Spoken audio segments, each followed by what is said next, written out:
बेवफा सनम हमसे प्यार करके चल गइलू। बेवफा सनम हमसे प्यार करके चल गइलू।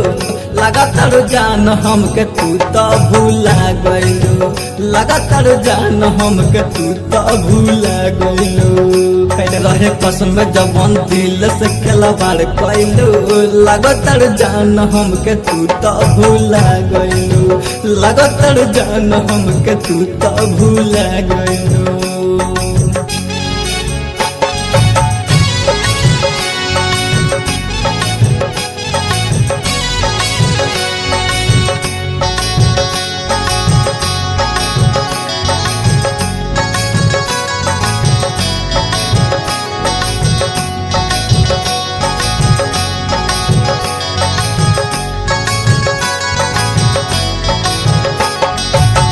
तोहरे याद में हर वक्त हम रहत बानी।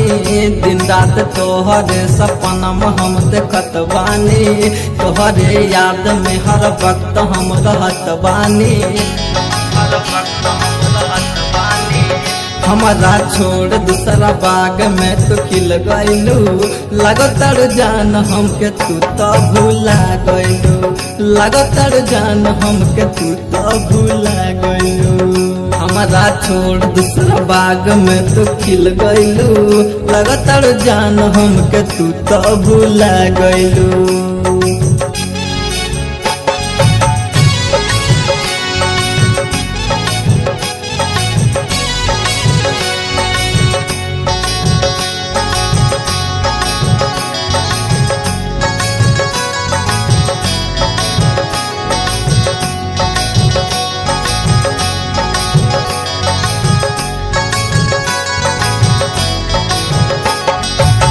रहे नानी भाव के तो दिल काहे लगैलू हो।